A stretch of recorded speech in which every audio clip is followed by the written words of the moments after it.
Pirmām kārtām jau tas aizsākās 5 gadus atpakaļ, kad mēs sākām svinēt 18. novembru un 4. māju, kas ir mūsu neatkarības dienas. Tā gada no gada mēs sapratām, ka mēs to varētu arī darīt pilsētas centrā, jo mūsu pulks pieauga un mēs gribējām iepazīstināt pilsētas iedzīvotājus ar mūsu kultūru un tradīcijām. Un līdz šim gadam, teiksim, septembrim, mēs jau bijām tāds darba pulks, kad mēs sapratām, jā, mēs to varam izdarīt. Un tad mēs sazinājāmies ar mūsu domi, un doma mūs atbalstīja. Un tā mēs sākām ļoti cītīgi pie tā strādāt. Un zinot to pieredzi, ka Londonā bija pagājuši gada kultūras dienas, un tās bija ļoti veiksmīgas.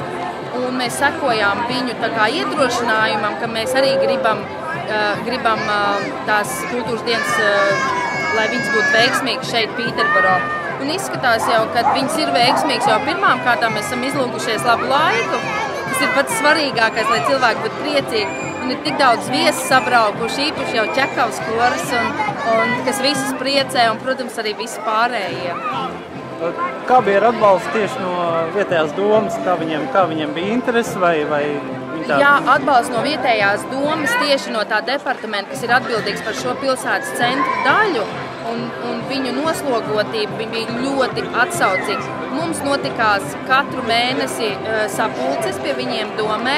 Mēs plānojām, mēs domājām, kā tas būtu labāk, kā tas visiem būtu labāk, lai neviens nebūtu aizvainots. Tā kā pieņemsim, šodien ir svētdiena un baznīca.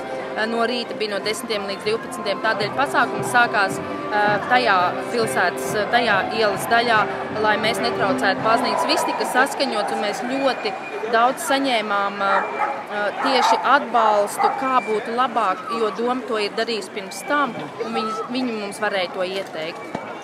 Un noteikti plānots ir nākošais gadu atkal? Ir tāda, es varu atklāt tādu mazu noslēpumu, kad šodienas beigās tiks pasniegta josta ceļojošā, un šie svēki nodos savu stafeti tālāk, un es varu pačukstēt, ka tas būs Bradfordā nākošais gads. Bet 2016. gadā mēs plānojam šeit, jo mēs jau ar domas pārstāvjiem šodien runājam, ka varētu būt lielie Anglijas dziesmu svētki.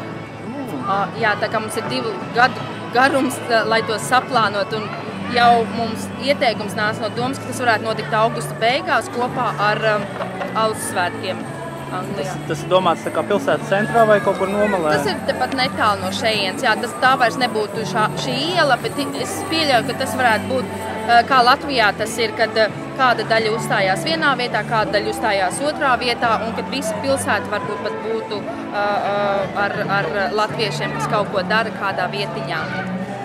Liels paldies par lielisko pasākumu, un vēlams tiešām, lai izdodas arī nākošie. Paldies, un jums liels paldies, ka jūs atbraucāt, un kad mēs saņemsim daudz bildes un video. Paldies! Šis pasākums ir domāju, ka viņš būs ļoti izdevies.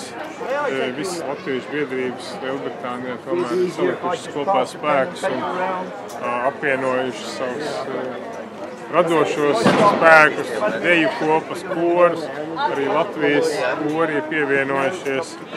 Un es ceru, ka tā būs tāda laba tradīcija, laba ceļojoša tradīcija, kas varētu virzīties pāri Anglijai katru gadu.